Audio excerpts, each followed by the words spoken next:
di tahun 2010 saya berangkat ke Australia. Ke Australia. S2. S2. Daerah istimewa Aceh ini secara geografi, secara geologi itu juga menjadi daerah yang rawan bencana ya. Kalau kita disebut arsitektur Indonesia yang mana? Betul. Mana kan? Betul. Tanya di setiap daerah unik-unik. Betul.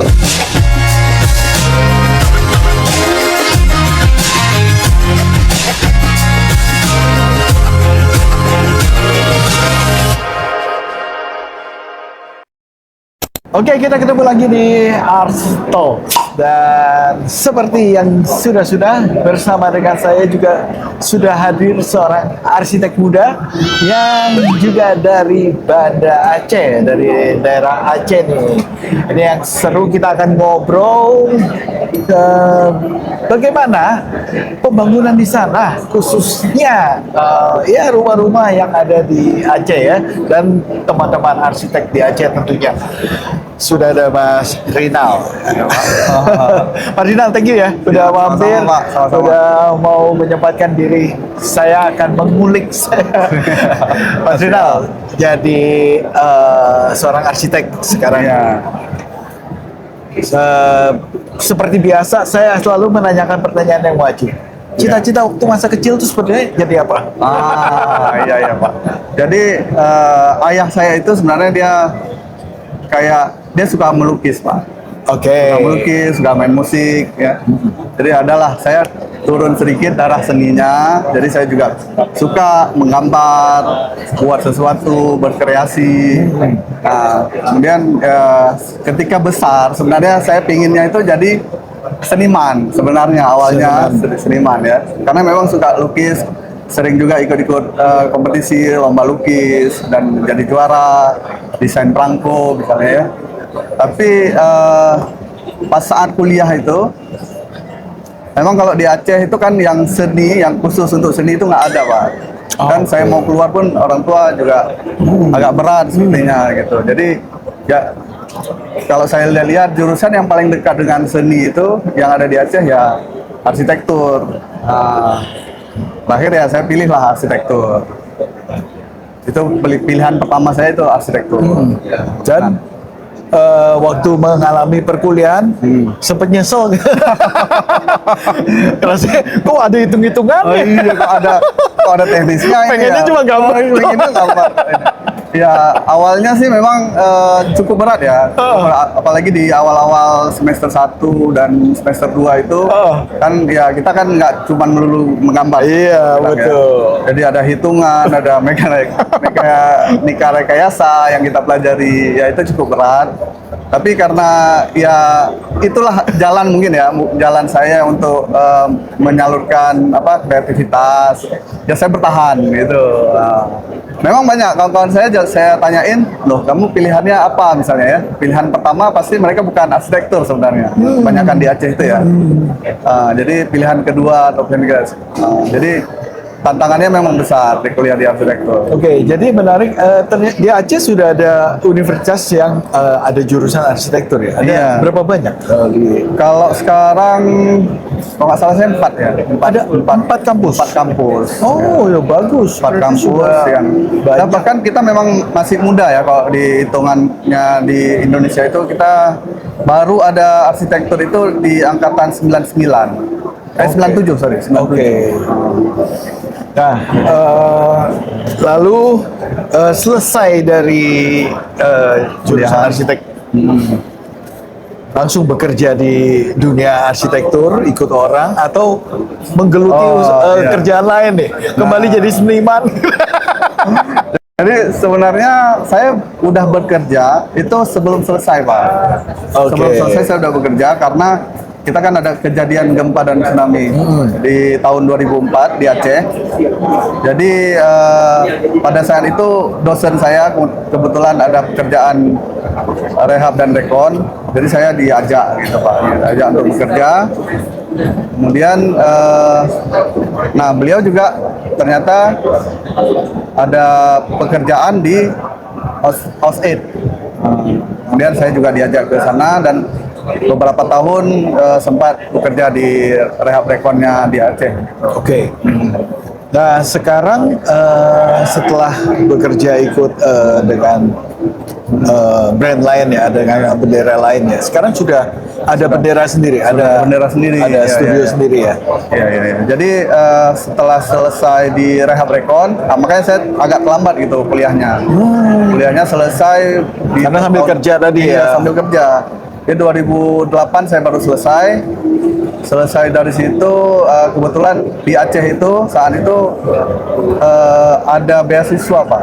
Jadi saya juga ngeplay ke beasiswa luar negeri yang khusus Aceh, terakhir diterima dan di tahun 2010 saya berangkat ke Australia. Di Australia.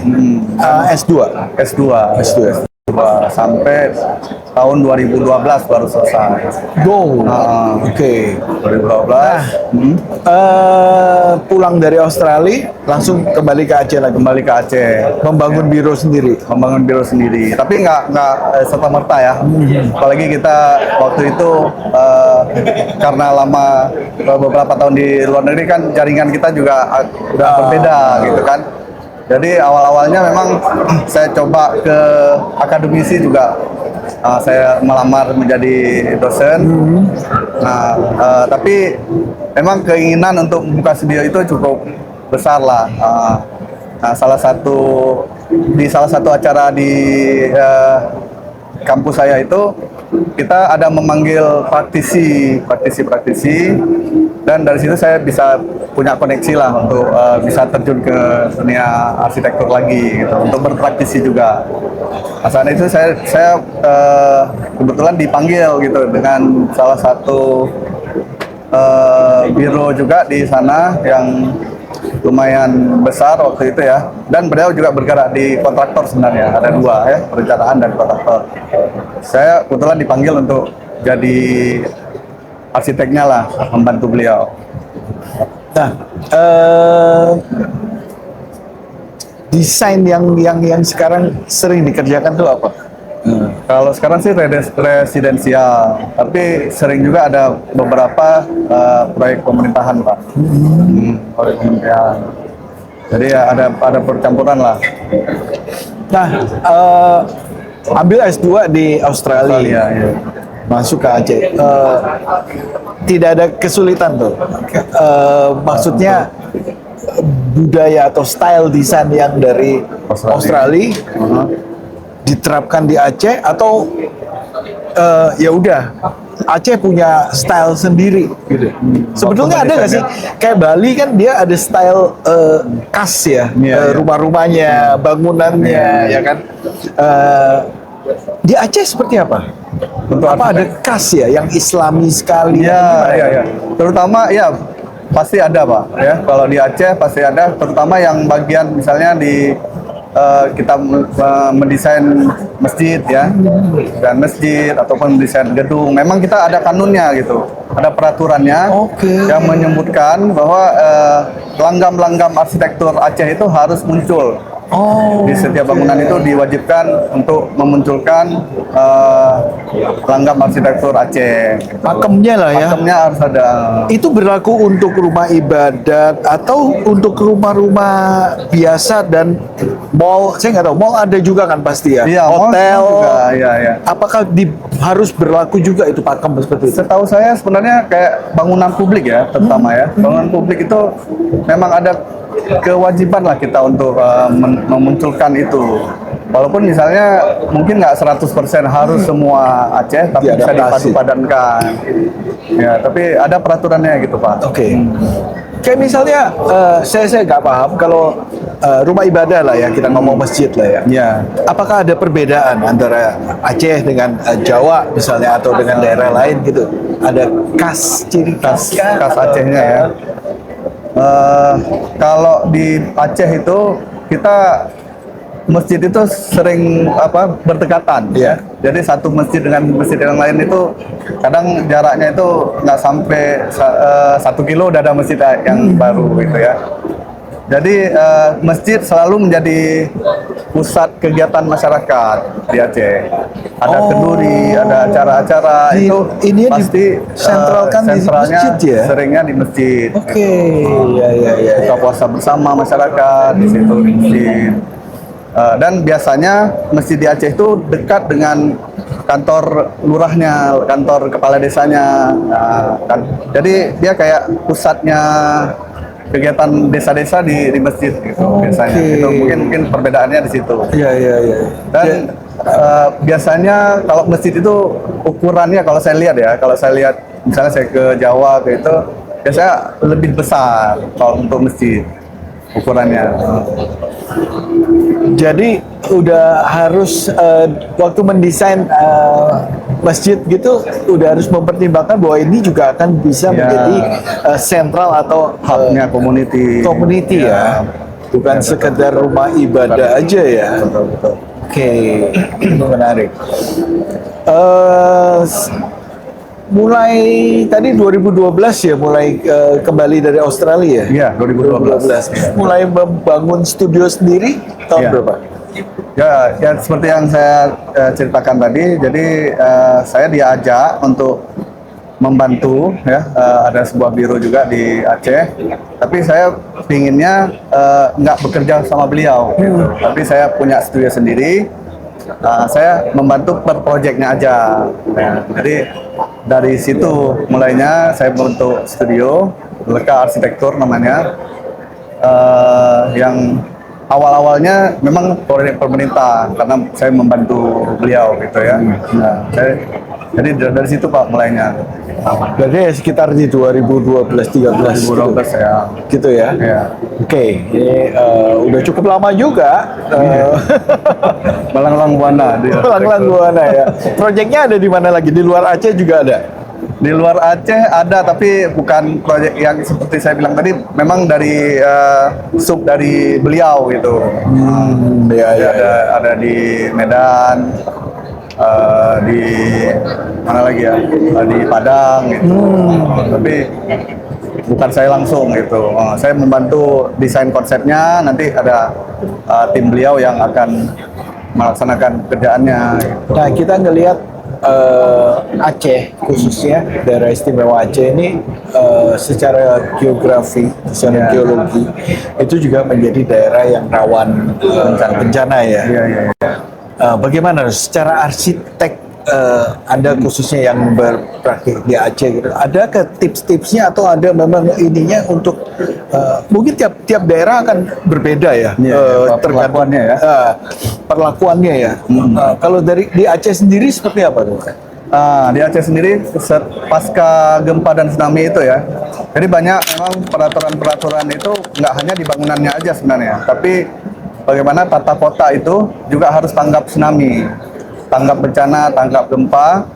Jadi kita memang udah dibagi, misalnya ada zona-zona yang aman dan zona-zona buffer di mana, zona yang nggak boleh dibangun gedung lantai tinggi di mana.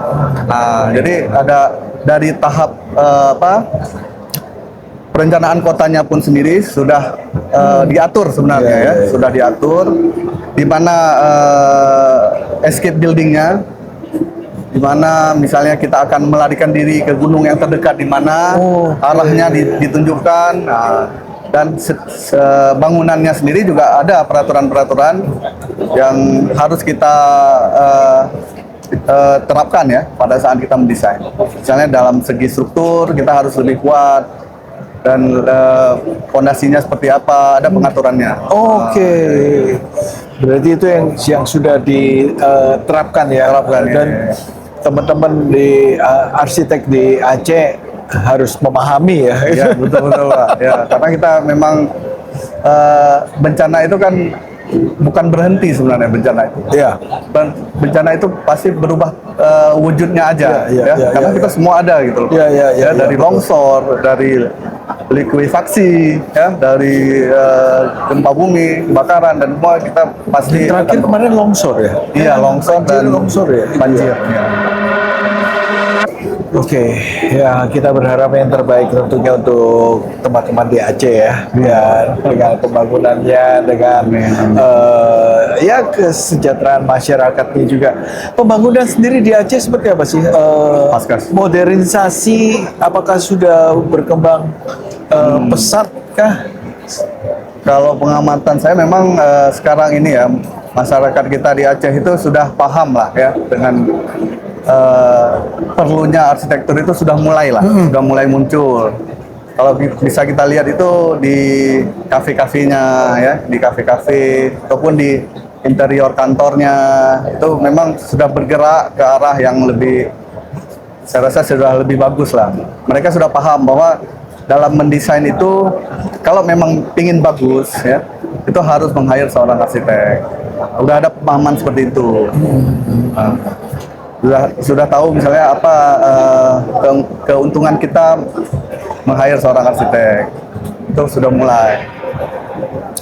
Ya, dengan banyaknya universitas atau kampus yang punya jurusan arsitek, saya rasa itu juga pelan-pelan ya. Pelan-pelan orang akan terbiasa. Berarti kan ada sebuah pengakuan bahwa dibutuhkan nih arsitek gitu kan, dengan adanya misalnya dibangun pabriknya dalam tanda kutip kan. Dengan kampus-kampus ada beberapa kampus yang memproduksi lulusan arsitek kan, arsitektur tentu ini adalah menjawab sebuah kebutuhan bahwa arsitek ini kan masyarakat kan bisa melihat misalnya ya kafe misalnya yang didesain dengan baik ya, itu kan pelanggannya rame misalnya ya, jadi mereka bisa melihat sendiri. Kalau kafe yang tak terdesain ya mungkin bertahannya cuma sebentar, mungkin dari situ mereka paham, oh ini memang butuh desain yang bagus seperti itu. Oke. Tapi unsur-unsur tradisional di Aceh itu sendiri usia masih cukup kuat ya kalau saya lihat ya. Secara arsitektur ya, seperti yang saya sebutkan tadi, mungkin kalau di bangunan-bangunan publik itu memang sudah diwajibkan ada langgam-langgam arsitektur Aceh. Nah, tapi kalau di komersialnya ya itu memang campuran ke modernnya lebih kuat. Tapi tetap ada unsur-unsur itu ya. Unsur yang bikin orang merasa ya ini saya sedang di Aceh gitu kan. Ya, betul. Bukan di Jakarta, bukan di Surabaya. Ya. Memang kita ada proud sendiri kan untuk keacehannya itu untuk menunjukkan. Karena kita tahu budaya Aceh itu ya tarian kuat ya kan. Kalau dari segi ya mungkin hampir sama dengan Bali ya. Kalau Bali dengan Hindunya dan adatnya, tarian dan sebagainya. Sebenarnya Aceh dengan Islaminya, dengan budayanya juga, tariannya dan lain sebagainya. Sehingga kental sebetulnya Aceh ini sama-sama kental ya. Cuma betul. bagaimana mengemasnya teman-teman arsitek di Aceh dan juga mungkin pemerintah setempat bagaimana menjaga, melestarikan, dan sehingga ini orang bisa merasakan benar-benar Aceh, gitu bahwa kita di Aceh, gitu kan. Karena beberapa kota mungkin yang tidak terlalu kuat itu orang nggak akan ini ya. Kalau Jogja dengan Jawanya ya kan, dengan kejawennya, dengan Islami juga, tapi lebih unsur Jawanya kuat di Jogja ya kan. Ya ini inilah kekayaan bangsa kita, kekayaan Indonesia ya, dari Sabang sampai Merauke kita bisa melihat keragaman budaya. Iya, itulah keunikan kita dibanding negara lain ya. Seperti Jepang misalnya. Mungkin Jepang sama gitu-gitu aja. Iya, Jepang kan satu dia ya. Satu. Betul. Dan memang itulah arsitektur Jepang. Jadi kalau kita disebut arsitektur Indonesia yang mana? Betul. Yang mana kan? Betul. Banyak di setiap daerah unik-unik. Nah, betul. Tapi jangan sampai ya keunikan itu kita hilangkan. Justru jadi kekuatan kita ya. Kekuatan kita. Karena banyak sekali loh rumah adat itu, banyak sekali. Iya, betul. Ya kan, Sumatera aja sudah ada, Aceh, Minang. Itu baru di rumah adat, belum lagi di songkoknya, di tenunnya ya, di makanannya ya. Kita luar biasa. Luar biasa, makanya benar tadi Bang Rinal bilang arsitektur Indonesia. Budaya Bali. Siapa yang bisa mewakilkan kan gitu ya? Semua Indonesia. Betul. Kalau Jepang ya udah rumah Jepang Udah. kayak begitu. Iya, udah satu dia. Baik, Pak Rinal, terima kasih ya, Ya, sama-sama, sudah Pak. bercerita. Ini Terima seru kasih. banget. Semoga sukses untuk Sama Pak. Bang Rinal, sukses juga untuk teman-teman Aceh ya, teman-teman yang tergabung di IAI Banda Aceh ya. Iya, iya Pak. Nah, itu kita berharap yang terbaik untuk teman-teman di sana, dan tentunya Anda yang sudah menyaksikan, kami juga ucapkan terima kasih sudah mengikuti perbincangan kita ini, dan kita nanti juga akan di episode berikutnya kita akan bincang-bincang juga dengan teman-teman arsitek yang lainnya. Sampai jumpa dan bye-bye.